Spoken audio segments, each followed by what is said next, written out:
नमस्कार। आज हूँ सेप्टेम्बर 21 तारिख रविवार। तृतीय किस्ती बाद पड़ती प्राय 4 लाख।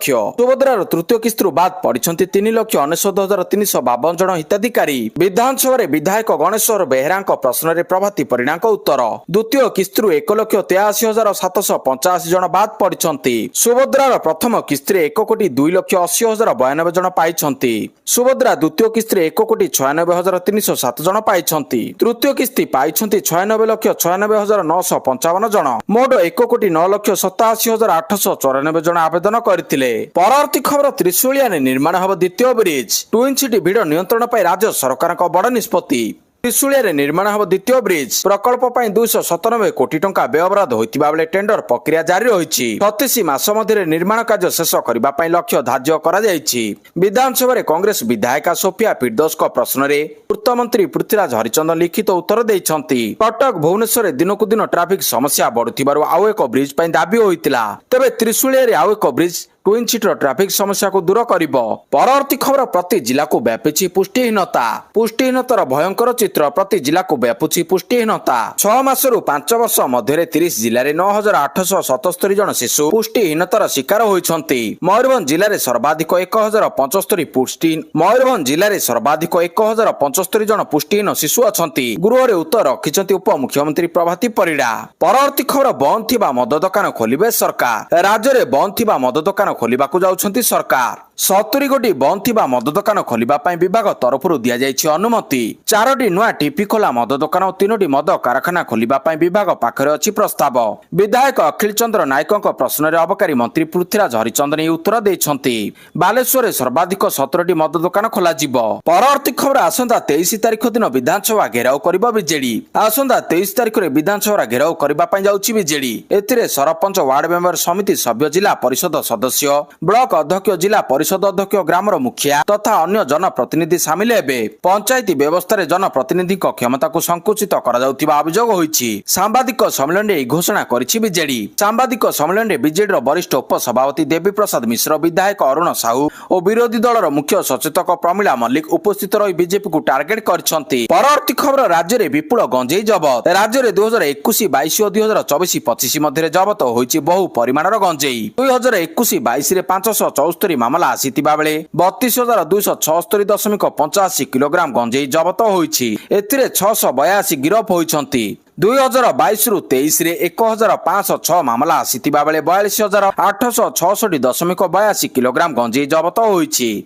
एथिरे 1,819 जन गिरफ होईछन्ति। 2023-24 रे 1,184 मामला आसीतिबा बेले 34,640.15 किलोग्राम गंजेई जबत होईछि। एथिरे मोट 1,494 जन गिरफ होईछन्ति। 2024-25 रे 1,061 मामला आसीतिबा बेले 34,679 किलोग्राम गंजेई जबत होईछि। एथिरे मध्ये 1,464 जन गिरफ होईछन्ति। परवर्ती खबर निर्माण हब नुआ लोकसभा भवन। निर्माण हेबाकू जाउछि नुआ लोकसभा भवन। पूर्त मंत्री सूचना। मास्टर प्लान पई सेतु निर्माण निगम को दायित्व दिया जायछि। मास्टर प्लान अनुमोदन हेबा परे हेबो व्यय अटकल। वर्तमान लोकसभा भवन 68 वर्ष पुराना। पार्किंग समस्या रहुछि तेणु नुआ लोकसभा भवन निर्माण हेबो। परवर्ती खबर ब्रह्मपुर रंगेलुंडा आसिबे प्रधानमंत्री। प्रधानमंत्री नरेंद्र मोदी आसंता 27 तारिख रे ओडिशा गस्तरे आसुछन्ति। प्रधानमंत्री ओडिशा आसी ब्रह्मपुर रंगेलुंडा ठारे हेबाकू थिबा सेवा पर्व कार्यक्रम रे जोग देबे। प्रधानमंत्री गस्त को दृष्टि रखी मुख्यमंत्री मोहन चरण माझी अध्यक्षता रे शुक्रवार लोकसभा भवन ठारे एक प्रस्तुति बैठक अनुष्ठित हो जायछि। बैठकरु जणा पड़िछि जे प्रधानमंत्री उक्त दिन पूर्वाह्न 11 रे ब्रह्मपुर ठारे जातीय स्तरीय सेवा पर्व कार्यक्रम रे जोग दे विभिन्न जनहितकर प्रकल्पर उद्घाटन करिबा सह अनेक नूतन कार्यक्रम देशवासी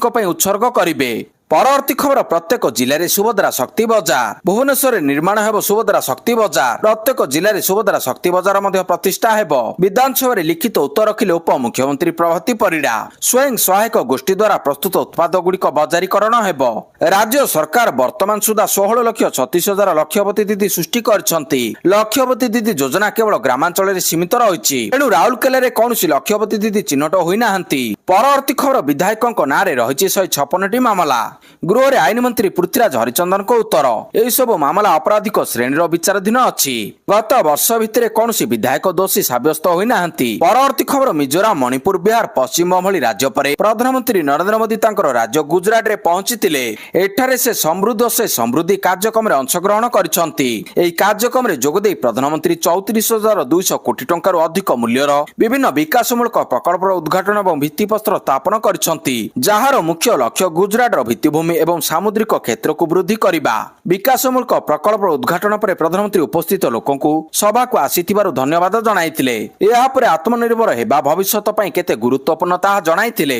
ସଭାକୁ ସମ୍ବୋଧିତ କରି ପ୍ରଧାନମନ୍ତ୍ରୀ କହିଛନ୍ତି, ଆଜି ଆମର ଭାଗନଗର ମନକୁ ଖୁସି କରିଦେଲା। ପରବର୍ତ୍ତୀ ଖବର ମୁଖ୍ୟମନ୍ତ୍ରୀ ଚେହେରା ଘୋଷଣା ନ କରିବା ଯାଏ ନିର୍ବାଚନ ଲଢିବେ ନାହିଁ ତେଜସ୍ୱୀ ଯାଦବ। ଚଳିତ ବର୍ଷ ବିହାରରେ ବିଧାନସଭା ନିର୍ବାଚନ ହେବାକୁ ଯାଉଛି। ନିର୍ବାଚନ ପାଇଁ ଏନଡିଏ ପୁଣି ଥରେ ନୀତିଶ କୁମାରଙ୍କୁ ମୁଖ୍ୟମନ୍ତ୍ରୀ ଭାବରେ ପ୍ରାର୍ଥୀ କରିବା ପାଇଁ ଘୋଷଣା କରିଛି। ହେଲେ ସବୁଠାରୁ ବଡ଼ ବିରୋଧୀ ମେଣ୍ଟ ଏପର୍ଯ୍ୟନ୍ତ ତାଙ୍କର ମୁଖ୍ୟମନ୍ତ୍ରୀ ଚେହେରା କିଏ ହେବ ତାହା ଘୋଷଣା କରିନାହିଁ। ତାହା ଗଠବନ୍ଧନର ସବୁଠାରୁ ବଡ଼ ଦଳ ଆରଜେଡି ତେଜସ୍ୱୀ ଯାଦବଙ୍କୁ ମୁଖ୍ୟମନ୍ତ୍ରୀ ଚେହେରା କରିବ ବୋଲି ଇସାରା ଦେଉଥିବା ବେଳେ କଂଗ୍ରେସ ନିର୍ବାଚନ ପରେ ମୁଖ୍ୟମନ୍ତ୍ରୀ ଚେହେରା ନେଇ ନିଷ୍ପତ୍ତି ନେବା ବିଷୟରେ ସାର୍ବଜନୀନ ଭାବରେ କହୁଛି। ଅନ୍ୟପଟେ ମୁଖ୍ୟମନ୍ତ୍ରୀ ଚେହେରା ଘୋଷଣା ନ କରି ଆମେ ନିର୍ବାଚନ ଲଢିବୁ ନାହିଁ ବୋଲି କହିଛନ୍ତି ତେଜସ୍ୱୀ। ପରବର୍ତ୍ତୀ ଖବର ମହଙ୍ଗା ହେଲା H1B ଭିସା। ପୁଣି ଥରେ ମହଙ୍ଗା ହେଲା ଭିସା। ଟାରିଫ ଯୁଦ୍ଧ ମଧ୍ୟରେ ଏବେ ଆମେରିକା ରାଷ୍ଟ୍ରପତି ଡୋନାଲ୍ଡ ଟ୍ରମ୍ପ ଆଉ ଏକ ବଡ଼ ନିଷ୍ପତ୍ତି ନେଇଛନ୍ତି। ଏବେ H1B ଭିସା ନିୟମ ପରିବର୍ତ୍ତନ କରାଯାଇଛି। ନୂଆ ନିୟମ ଅନୁଯାୟୀ ଏବେ କିଛି H1B ଭିସାଧାରୀ ଆଉ ଅଣପ୍ରବାସୀ ଶ୍ରମିକ ଭାବରେ ସିଧାସଳଖ ଆମେରିକାରେ ପ୍ରବେଶ କରିପାରିବେ ନାହିଁ। ଏଥିପାଇଁ ସେମାନଙ୍କୁ ନୂତନ ଆବେଦନ ସହିତ $1,00,000 କିମ୍ବା ଭାରତୀୟ ମୁଦ୍ରାରେ 88 ଲକ୍ଷ ଟଙ୍କାରୁ ଅଧିକ ଫି ଦେବାକୁ ପଡ଼ିବ। 88 ଲକ୍ଷ ଟଙ୍କାର ନୂତନ ଫି କମ୍ପାନୀଗୁଡ଼ିକ ପାଇଁ ଖର୍ଚ୍ଚକୁ ଯଥେଷ୍ଟ ବୃଦ୍ଧି କରିପାରେ। ଏହି ନିଷ୍ପତ୍ତି ବଡ଼ ଟେକ୍ନୋନିକାଲ କମ୍ପାନୀଗୁଡ଼ିକ ପାଇଁ ସମସ୍ୟା ସୃଷ୍ଟି କରିବ ନାହିଁ, କାରଣ ସେମାନେ ଶୀର୍ଷ ବୃଦ୍ଧାରୀମାନଙ୍କ ଉପରେ ଅଧିକ ଖର୍ଚ୍ଚ କରିବା ଜାରି ରଖିଛନ୍ତି। ଏହି ନିୟମ ଦ୍ୱାରା ଛୋଟ ଟେକ୍ନିକାଲ ଫାର୍ମ ଏବଂ ଷ୍ଟାର୍ଟଅପ୍ ଉପରେ ଚାପ ପଡ଼ିବ ବୋଲି କୁହାଯାଉଛି। ପରବର୍ତ୍ତୀ ଖବର ସାର ପ୍ରସଙ୍ଗରେ ବିରୋଧୀଙ୍କ ହଟ୍ଟଗୋଳ, ସୋମବାର ଯାଏଁ ଗୃହ ମୁଲତବୀ। ତୃତୀୟ ଦିନରେ ମଧ୍ୟ ଗୃହ ଆରମ୍ଭରୁ ଚାଲିପାରି ନାହିଁ। ସୋମବାର ପର୍ଯ୍ୟନ୍ତ ଗୃହକୁ ମୁଲତବୀ ରଖିଲେ ବାଚସ୍ପତି ସୁରମା ପାଢ଼ୀ। ସାର ପ୍ରସଙ୍ଗରେ ବିଜେଡି ବିଧାୟକ ଗୃହ ମଧ୍ୟଭାଗକୁ ଆସି ହଟ୍ଟଗୋଳ କରିଥିଲେ, ଯାହା ଫଳରେ ଗୃହକୁ ମୁଲତବୀ ରଖିଛନ୍ତି ବାଚସ୍ପତି। ଗୃହ ଆରମ୍ଭରୁ ଜର୍ଜ ତର୍କିଙ୍କ ପରଲୋକ ଉପରେ ଶୋକ ପ୍ରସ୍ତାବ ଆଗତ କରିଛନ୍ତି ମୁଖ୍ୟମନ୍ତ୍ରୀ ମୋହନ ମାଝୀ। ଶୋକ ପ୍ରସ୍ତାବକୁ ସମର୍ଥନ କରିଛନ୍ତି ବିରୋଧୀ ଦଳର ଉପନେତା କଂଗ୍ରେସ ବିଧାୟକ ଦଳ ନେତା। ଏହାପରେ ପୁଣି ଆରମ୍ଭ ହୋଇଥିଲା ହଟ୍ଟଗୋଳ। ହଙ୍ଗାମା ଭିତରେ ବିଧାନସଭାର ଗୃହ ଚାଲିପାରି ନାହିଁ। ସାର ପ୍ରସଙ୍ଗରେ ପୁଣି ଥରେ ବିରୋଧୀ ହଟ୍ଟଗୋଳ ପରବର୍ତ୍ତୀ ଖବର ଲଞ୍ଚ ହେଲା ଇ ପାସପୋର୍ଟ। ଭାରତୀୟ ପାସପୋର୍ଟରେ ଆଧୁନିକରଣ ଏବଂ ସୁରକ୍ଷିତ କରିବା ଦିଗରେ ଏକ ପ୍ରମୁଖ ପଦକ୍ଷେପ ସ୍ୱରୂପ ବୈଦେଶିକ ବ୍ୟାପାର ମନ୍ତ୍ରାଳୟ ଇ ପାସପୋର୍ଟ ସୁବିଧା ଆରମ୍ଭ କରିଛି। ଏପ୍ରିଲ 2024ରେ ଏକ ପାଇଲଟ ପ୍ରୋଜେକ୍ଟ ଭାବରେ ଆରମ୍ଭ ହୋଇଥିବା ଏହି ଯୋଜନା ଏବେ ଧୀରେ ଧୀରେ ସାରା ଦେଶରେ ପାସପୋର୍ଟ ସେବା କେନ୍ଦ୍ର ଗୁଡ଼ିକରେ ପହଞ୍ଚିବାରେ ଲାଗିଛି। ଏହା ଜୁନ୍ 2025ରୁ ଦେଶବ୍ୟାପୀ ଆନୁଷ୍ଠାନିକ ଭାବରେ କାର୍ଯ୍ୟକାରୀ ହୋଇସାରିଛି। ପରବର୍ତ୍ତୀ ଖବର କେନ୍ଦ୍ରମନ୍ତ୍ରୀଙ୍କୁ କୃତଜ୍ଞତା ଜଣାଇଲେ ଉପମୁଖ୍ୟମନ୍ତ୍ରୀ। ବହୁ ପ୍ରତୀକ୍ଷିତ ଭୁବନେଶ୍ୱର କୋଣାର୍କ ରେଳ ପ୍ରକଳ୍ପ ନେଇ ନୂଆ ଆଶା ସଞ୍ଚାର ହୋଇଛି। ଏହି ପ୍ରକଳ୍ପ ପାଇଁ ଫାଇନାଲ ଲୋକେସନ ସର୍ଭେ ଖୁବ୍ ଶୀଘ୍ର ଆରମ୍ଭ ହୋଇପାରେ। କେନ୍ଦ୍ର ରେଳମନ୍ତ୍ରୀ ଅଶ୍ୱିନୀ ବୈଷ୍ଣବ ଏହି ପ୍ରକଳ୍ପ ନେଇ ଚିଠି ଜାରି କରିଛନ୍ତି। ରେଳମନ୍ତ୍ରୀଙ୍କ ଚିଠି ନେଇ ଉପମୁଖ୍ୟମନ୍ତ୍ରୀ ପ୍ରଭାତୀ ପରିଡ଼ା ସାମାଜିକ ଗଣମାଧ୍ୟମ ଜରିଆରେ ସୂଚନା ଦେଇଛନ୍ତି। ଶ୍ରୀମତୀ ପରିଡ଼ା କହିଛନ୍ତି, ପୁରୀ ଜିଲ୍ଲା ନିମପଡ଼ା ଓ ଗୋପଦେଇ ଭୁବନେଶ୍ୱରରୁ କୋଣାର୍କ ନୂତନ ରେଳ ଲାଇନ ପାଇଁ ଶ୍ରୀମତୀ ପରିଡ଼ା କହିଛନ୍ତି, ପୁରୀ ଜିଲ୍ଲା ନିମପଡ଼ା ଓ ଗୋପଦେଇ ଭୁବନେଶ୍ୱରରୁ କୋଣାର୍କ ନୂତନ ରେଳ ଲାଇନ ପାଇଁ ଫାଇନାଲ ଲୋକେସନ ସର୍ଭେ ପାଇଁ ଅନୁମୋଦନ କରିଥିବାରୁ ମାନ୍ୟବର କେନ୍ଦ୍ର ରେଳମନ୍ତ୍ରୀ ଅଶ୍ୱିନୀ ବୈଷ୍ଣବଜୀଙ୍କୁ କୃତଜ୍ଞତା ଜଣାଉଛି। ପରବର୍ତ୍ତୀ ଖବର କୋଣାର୍କ ଭୁବନେଶ୍ୱର ନୂଆ ରେଳପଥ ପାଇଁ ନିମାପଡ଼ା ଓ ଗୋପରେ ହେବ ଲୋକେସନ ସର୍ଭେ। ବହୁ ପ୍ରତୀକ୍ଷିତ କୋଣାର୍କ ଭୁବନେଶ୍ୱର ରେଳପଥକୁ ନିକଟରେ ରେଳ ମନ୍ତ୍ରାଳୟ ପକ୍ଷରୁ ମଞ୍ଜୁର ମିଳିଛି। ନିମାପଡ଼ା ଓ ଗୋପଦେଇ ଭୁବନେଶ୍ୱରରୁ ନୂତନ ରେଳ ଲାଇନ କୋଣାର୍କ ଯିବ। ଫାଇନାଲ ଲୋକେସନ ସର୍ଭେ ପାଇଁ ଅନୁମୋଦନ ମିଳିଛି ବୋଲି ଉପମୁଖ୍ୟମନ୍ତ୍ରୀ ପ୍ରଭାତୀ ପରିଡ଼ା କହିଛନ୍ତି। ଏହି ଉପଲବ୍ଧି ପାଇଁ ଉପମୁଖ୍ୟମନ୍ତ୍ରୀ ପ୍ରଭାତୀ ପରିଡ଼ା ଚିଠି ମାଧ୍ୟମରେ କେନ୍ଦ୍ର ରେଳମନ୍ତ୍ରୀ ଅଶ୍ୱିନୀ ବୈଷ୍ଣବଙ୍କୁ ଧନ୍ୟବାଦ ଜ୍ଞାପନ କରିବା ସହିତ ଏହି ରେଳ ପଥକୁ ନିମାପଡ଼ା ଓ ଗୋପ ଦ୍ୱାରା ସଂଯୁକ୍ତ କରିବା ପାଇଁ ଅନୁରୋଧ କରିଥିଲେ। ଏହାଦ୍ୱାରା ନିମାପଡ଼ା ଓ ଗୋପ ଅଞ୍ଚଳର ପର୍ଯ୍ୟଟନ ସ୍ଥଳୀର ବିକାଶ ହେବା ସହିତ ଆଞ୍ଚଳିକ ପରିବହନ ଯୋଗାଯୋଗ ମଧ୍ୟ ସୁଗମ ହୋଇପାରିବ। ଉପମୁଖ୍ୟମନ୍ତ୍ରୀ ଶ୍ରୀମତୀ ପରିଡ଼ା ଚିଠିରେ ଉଲ୍ଲେଖ କରିଛନ୍ତି। ପରବର୍ତ୍ତୀ ଖବର ୟୁରୋପରେ ବିମାନ ସେବା ବାଧାପ୍ରାପ୍ତ। ୟୁରୋପର ବିମାନ ବନ୍ଦର ଗୁଡ଼ିକରେ ବଡ଼ ସାଇବର ଆକ୍ରମଣ। ଲଣ୍ଡନ ହିଥ୍ରୋ ବିମାନ ବନ୍ଦରରେ ସେବା ବାଧାପ୍ରାପ୍ତ। ୟୁରୋପର ଅନେକ ପ୍ରମୁଖ ବିମାନ ବନ୍ଦରରେ ବଡ଼ ଧରଣର ସାଇବର ଆକ୍ରମଣ ହୋଇଛି। ଫଳରେ ଲଣ୍ଡନ ହିଥ୍ରୋ, ବର୍ଲିନ, ଆମଷ୍ଟରଡାମ ଓ ଫ୍ରାଙ୍କଫର୍ଟ ଭଳି ବିମାନ ବନ୍ଦର ଗୁଡ଼ିକରେ ସେବା ବାଧାପ୍ରାପ୍ତ ହୋଇଛି। ଲଣ୍ଡନ ହିଥ୍ରୋ କର୍ତ୍ତୃପକ୍ଷ କହିଛନ୍ତି, ଏୟାରଲାଇନ୍ସ ଗୁଡ଼ିକୁ ଚେକ୍ ଇନ୍ ଓ ବୋର୍ଡିଂ ସେବା ପ୍ରଦାନ କରୁଥିବା ବୈଶ୍ୱିକ କମ୍ପାନୀ କଲିନ୍ସ ଏୟାରସ୍ପେସ୍ ସମସ୍ୟାର ସମ୍ମୁଖୀନ ହୋଇଛି। ଏହି ସାଇବର ଆକ୍ରମଣ ଯୋଗୁଁ check in boarding O flight ସୂଚନା ସେବା ସ୍ଥଗିତ ରହିଛି, ଯାହା ହଜାର ହଜାର ଯାତ୍ରୀଙ୍କୁ ଅସୁବିଧାରେ ପକାଇଛି। ପରବର୍ତ୍ତୀ ଖବର, ରୁଷ ଆକ୍ରମଣରେ ଥରିଲା ୟୁକ୍ରେନ। ୟୁକ୍ରେନ ଉପରେ ଏକ ମିସାଇଲ ଓ ଡ୍ରୋନ୍ ଆକ୍ରମଣ କରିଛି ରୁଷ, ଯେଉଁଥିରେ 40ଟି ମିସାଇଲ ଓ ପ୍ରାୟ 580ଟି ଡ୍ରୋନ୍ ବ୍ୟବହାର କରାଯାଇଥିଲା। ୟୁକ୍ରେନର ରାଷ୍ଟ୍ରପତି ଭ୍ଲାଦିମିର ଜେଲେନ୍ସ୍କି କହିଛନ୍ତି ଏହି ଆକ୍ରମଣରେ 3 ଜଣଙ୍କ ମୃତ୍ୟୁ ହୋଇଥିବା ବେଳେ 12ରୁ ଅଧିକ ଆହତ ହୋଇଛନ୍ତି। ପରବର୍ତ୍ତୀ ଖବର, ଆକାଶରୁ ହେବ ଜୋରଦାର ପ୍ରଚାର। ବିହାର ରାଜନୀତିରେ ହେଲିକପ୍ଟର ଗୁଡିକ ନେତାଙ୍କର ସ୍ୱପ୍ନର ଉଡନ୍ତା ଯନ୍ତ୍ର। କାରଣ ଦାମୀ କାର ଓହ୍ଲାଇବା ଏବଂ ହେଲିକପ୍ଟର ଓହ୍ଲାଇବା ମଧ୍ୟରେ ବହୁତ ବଡ ପାର୍ଥକ୍ୟ ରହିଛି। ନେତା ନିଜ ଠାଣିରେ ଓହ୍ଲାଇବେ ଏବଂ ଜନତା ତାଙ୍କୁ ଦେଖିବା ପାଇଁ ଭିଡ ଜମାଇବେ। ଆଉ ଖଟିରେ ଗଣମାଧ୍ୟମରେ କଥା ପଡିବ, ଆମ ଗାଁକୁ ଅମୁକ ନେତା ହେଲିକପ୍ଟରରେ ଆସିଥିଲେ, ତେଣୁ ନିର୍ବାଚନରେ ପ୍ରଚାରରେ ନେତା ଅଧିକ ସମୟ ଦେବେ। ଏହି କାରଣରୁ ହେଲିକପ୍ଟର ବୁକିଂ ତୁଳନାତ୍ମକ ଭାବରେ ଅଧିକ ହେଉଛି। ସୂଚନା ମୁତାବକ ଏଥର ରାଜନୈତିକ ଦଳଗୁଡିକ ଦ୍ୱାରା 21ଟି ହେଲିକପ୍ଟର ବୁକ୍ କରାଯାଉଛି। ଏଥିମଧ୍ୟରୁ 3/4 ହେଲିକପ୍ଟର ଏନଡିଏର ହେବ, ବାକି ମହାଗଠବନ୍ଧନର ହେବ। ପରବର୍ତ୍ତୀ ଖବର, ବଦଳିଲେ ବୋର୍ଡ ସମ୍ପାଦକ। ବିଏସ୍ସି ସମ୍ପାଦକ ବଦଳିଛନ୍ତି। ସରୋଜ ବେହେରା ବିଏସ୍ସି ନୂଆ ସମ୍ପାଦକ ହୋଇଛନ୍ତି। ଏସ୍ଟିଏସ୍ସି ର ବିଭାଗ ଯୁଗ୍ମ ସଚିବ ଥିବା ସରୋଜଙ୍କୁ ବୋର୍ଡ ସମ୍ପାଦକ ଦାୟିତ୍ୱ ଦିଆଯାଇଛି। ସମ୍ପାଦକ ଦାୟିତ୍ୱରେ ଥିବା ସୋନିଆ ମିଶ୍ରି ଅବକାରୀ ଅତିରିକ୍ତ କମିଶନର ହୋଇଛନ୍ତି। ପରବର୍ତ୍ତୀ ଖବର, ରେଳ ଯାତ୍ରୀଙ୍କ ପାଇଁ ବଡ ଖବର। ଜିଏସ୍ଟି ହ୍ରାସ ନିଷ୍ପତ୍ତି ପରେ ରେଳ ନୀର ପାଣି ଦାମ କମାଇଲା ଭାରତୀୟ ରେଳ। ଏଣିକି ରେଲୱେ ଷ୍ଟେସନରେ ମିଳୁଥିବା ରେଳ ନୀରର ଗୋଟିଏ ଲିଟର ପାଣି 15 ଟଙ୍କା ବଦଳରେ କେବଳ 14 ଟଙ୍କାରେ ମିଳିବ।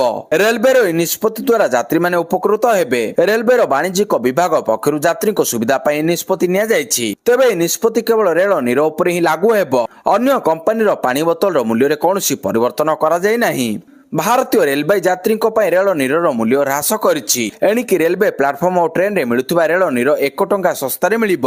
ପରବର୍ତ୍ତୀ ଖବର, ଗଞ୍ଜାମରେ ହେବ ଗ୍ରୀନଫିଲ୍ଡ ସ୍ୟାଟେଲାଇଟ ବନ୍ଦର। କେନ୍ଦ୍ରାପଡ଼ାରେ ଜାହାଜ ନିର୍ମାଣ କ୍ଲଷ୍ଟର। ଗଞ୍ଜାମ ଜିଲ୍ଲାର ବାହୁଦା ମୁହାଣଠାରେ ନିର୍ମାଣ ହେବ ଗ୍ରୀନଫିଲ୍ଡ ସ୍ୟାଟେଲାଇଟ ବନ୍ଦର। 21,500 କୋଟି ଟଙ୍କା ବ୍ୟୟରେ 150 ମିଲିୟନ ମେଟ୍ରିକ ଟନ ପଣ୍ୟ ପରିବହନ କ୍ଷମତା ବିଶିଷ୍ଟ ବନ୍ଦର ନିର୍ମାଣ କରାଯିବ।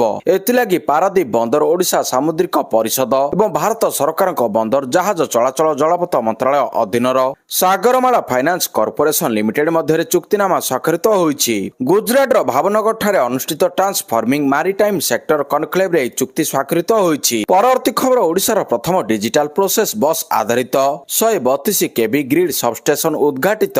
ବଲାଙ୍ଗୀର ଜିଲ୍ଲା ଆଗଲପୁର ଓ ରାମପୁର ଅଞ୍ଚଳରେ ଓଡ଼ିଶାର ପ୍ରଥମ ଡିଜିଟାଲ ପ୍ରୋସେସ ବସ୍ ଆଧାରିତ 33 କେଭି ଗ୍ରିଡ୍ ସବଷ୍ଟେସନ ନିର୍ମାଣ ହୋଇଛି। ଉପମୁଖ୍ୟମନ୍ତ୍ରୀ ତଥା ଶକ୍ତିମନ୍ତ୍ରୀ କନକବର୍ଦ୍ଧନ ସିଂହଦେଓ ଏହି ବସ୍ ଷ୍ଟେସନକୁ ଉଦ୍ଘାଟନ କରିଛନ୍ତି। ବଲାଙ୍ଗୀର ସାଂସଦ ସଙ୍ଗୀତା କୁମାରୀ ସିଂହଦେଓ ଏହି ଅବସରରେ ଉପସ୍ଥିତ ରହିଥିଲେ। ପରବର୍ତ୍ତୀ ଖବର, 1 ବର୍ଷ ଯାଏଁ ଗୁଟଖା ଖାଇବା ମନା। ନାୟବ ସିଂ ସୈନି ସରକାରଙ୍କ ବଡ ନିଷ୍ପତ୍ତି। ହରିୟାଣାରେ ଗୁଟଖା ଓ ପାନ ମସଲା ଉପରେ 1 ବର୍ଷ ଲାଗି ଲାଗିଲା ପ୍ରତିବନ୍ଧକ। ଏହି ପ୍ରତିବନ୍ଧକ ସେଥିପାଇଁ ଲାଗିଛି ଯେ ଲୋକମାନଙ୍କ ସ୍ୱାସ୍ଥ୍ୟ ସୁରକ୍ଷିତ ରହିବ। ଏହି ନିଷ୍ପତ୍ତି ଚଳିତ ମାସରୁ ଲାଗୁ ହୋଇସାରିଛି। ଏବେ ହରିୟାଣାରେ ଉତ୍ପାଦିତ ତିଆରି କରିବା, ଷ୍ଟୋର କରିବା, ବିକ୍ରି କରିବା କିମ୍ବା ବଣ୍ଟନ କରିବା ଅବୈଧ ବୋଲି ଧରାଯିବ। ହରିୟାଣାରେ ସହର ଏବଂ ଗାଁରେ ଏହି ଉତ୍ପାଦ ବହୁଳ ବ୍ୟବହାର ହେଉଛି। ଏହି ବ୍ୟାନ୍ ଫଳରେ ତମାଖୁ ଗୁଟଖା ବିକ୍ରି କମ୍ ହେବା ସହ ଆଗାମୀ ପିଢିଙ୍କ ସ୍ୱାସ୍ଥ୍ୟ ସୁରକ୍ଷା ପାଇଁ ଏକ ଗୁରୁତ୍ୱପୂର୍ଣ୍ଣ ପଦକ୍ଷେପ ହେବ। ପରବର୍ତ୍ତୀ ଖବର, କାର୍ତ୍ତିକ ନୀତି ନିର୍ଘଣ୍ଟ ଚୂଡାନ୍ତ ଅନୁମୋଦନ ଦେଲେ ଛତିଶା ନିଯୋଗ। ଚଳିତ ବର୍ଷ କାର୍ତ୍ତିକ ବ୍ରତ ବାଳଧୂପ ନୀତି ନିର୍ଘଣ୍ଟକୁ ଛତିଶା ନିଯୋଗ ମୋହର ମାରିଛି। ଭୋର 4ଟାରୁ ଦ୍ୱାର ଫିଟା ହେବ। କାର୍ତ୍ତିକ ମାସରେ ନାଟ ମଣ୍ଡପରେ ଧାଡି ଦର୍ଶନ କରାଯିବ। ଖୁବ୍ ଶୀଘ୍ର ଦିବ୍ୟାଙ୍ଗ ଦର୍ଶନ ପାଇଁ ଏସ୍ଓପି ଜାରି ହୋଇଛି। ଶ୍ରୀମନ୍ଦିର ଭିତରେ ମୋବାଇଲ ଫୋନ ବ୍ୟବହାର ଉପରେ କଟକଣା ଲାଗୁ ହୋଇଛି। ଖୁବ୍ ଶୀଘ୍ର ଗୋଟିଏ ଗାଇଡଲାଇନ ଆସିବ। ପ୍ରାଥମିକ ପର୍ଯ୍ୟାୟରେ ଜେଟିପି ମାନଙ୍କର ପାଇଁ କଟକଣା, ପରେ ସେବକଙ୍କ ପାଇଁ ଲାଗୁ ହେବ ମୋବାଇଲ କଟକଣା। ନୀତି ଶୃଙ୍ଖଳା ପାଇଁ ପ୍ରତ୍ୟେକ ବୁଧବାର ଏକ ସମନ୍ୱୟ କମିଟି ବସିବ। ଅକ୍ଟୋବର 3 ତାରିଖରୁ ନଭେମ୍ବର 5 ତାରିଖ ପର୍ଯ୍ୟନ୍ତ ପ୍ରତ୍ୟହ ଭୋର 4ଟାରେ ଶ୍ରୀମନ୍ଦିର ଦ୍ୱାର ଫିଟିବ। ଭୋର 6:30ରୁ 7:30 ପର୍ଯ୍ୟନ୍ତ ରାଧା ଦାମୋଦର ବେଶ ଅନୁଷ୍ଠିତ ହେବ। ପୂର୍ବାହ୍ନ 10ଟାରୁ 10:30 ମଧ୍ୟରେ ବାଳଧୂପ ସରିବ। ପରବର୍ତ୍ତୀ ଖବର, ହାଇସ୍କୋରିଂ ମ୍ୟାଚରେ ଭାରତକୁ 43 ରନରେ ହରାଇଲା ଅଷ୍ଟ୍ରେଲିଆ ମହିଳା ଦଳ। ଦିଲ୍ଲୀର ଅରୁଣ ଜେଟଲୀ ଷ୍ଟାଡିୟମରେ ଶନିବାର ଖେଳାଯାଇଥିବା ତୃତୀୟ ଦିନିକିଆରେ ଭାରତକୁ 43 ରନରେ ପରାସ୍ତ କରିଛି ଅଷ୍ଟ୍ରେଲିଆ ମହିଳା କ୍ରିକେଟ ଦଳ।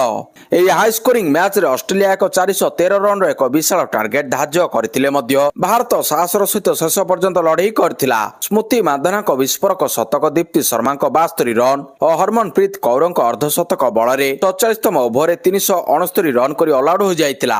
ଏହି ମ୍ୟାଚରେ ଅଷ୍ଟ୍ରେଲିଆ ମହିଳା ଦଳ ଟସ୍ ଜିତି ପ୍ରଥମେ ବ୍ୟାଟିଂ କରିଥିଲା ଓ ଭାରତ ଆଗରେ 413 ରନର ବିଶାଳ ଲକ୍ଷ୍ୟ ରଖିଥିଲା। ପରବର୍ତ୍ତୀ ଖବର, ଇଣ୍ଡିଆ ପାକିସ୍ତାନ ମ୍ୟାଚ୍। ପାକିସ୍ତାନର ସରୁନି ଡ୍ରାମା। ଭାରତ ସହ ମ୍ୟାଚ୍ ପୂର୍ବରୁ ସାମ୍ବାଦିକ ସମ୍ମିଳନୀରୁ ଦୂରେଇ ରହିଲା ପାକ୍। ଭାରତ ହାତ ନ ମିଳିବା ଘଟଣା ପରଠାରୁ ପାକିସ୍ତାନ ଖେଳାଳିଙ୍କ ସରୁନି ଡ୍ରାମା। ୟୁଏଇ ବିପକ୍ଷରେ ଲିଗ୍ ମ୍ୟାଚ୍ ପୂର୍ବରୁ ପାକିସ୍ତାନ ଏକ ସାମ୍ବାଦିକ ସମ୍ମିଳନୀ ବାତିଲ କରିଥିଲା। ଏବେ ଭାରତ ବିପକ୍ଷରେ ସୁପର 4 ମ୍ୟାଚ୍ ପୂର୍ବରୁ ସମାନ ଆଚରଣ ପୁନରାବୃତ୍ତି କରିଛି। ସୂଚନା ମୁତାବକ ଟିମ୍ ଇଣ୍ଡିଆ ସହିତ ମ୍ୟାଚ୍ ପୂର୍ବରୁ ପାକିସ୍ତାନ ଦଳ ଜଣେ ମୋଟିଭେସନାଲ ସ୍ପିକରଙ୍କ ସାହାଯ୍ୟ ନେଉଛି। ଲିଗ୍ ମ୍ୟାଚରେ ପାକିସ୍ତାନ ଦଳ ଭାରତଠାରୁ 7 ୱିକେଟରେ ପରାସ୍ତ ହୋଇଥିଲା। ରବିବାର ଅର୍ଥାତ୍ ଆଜି ଦୁବାଇ ଅନ୍ତର୍ଜାତୀୟ କ୍ରିକେଟ ଷ୍ଟାଡିୟମରେ 2025 ଏସିଆ କପ୍ର ସୁପର 4 ମ୍ୟାଚରେ ଦୁଇ ଦଳ ମୁହାଁମୁହିଁ ହେବେ। ପରବର୍ତ୍ତୀ ଖବର ମୋହନଲାଲଙ୍କୁ ଦାଦା ସାହେବ।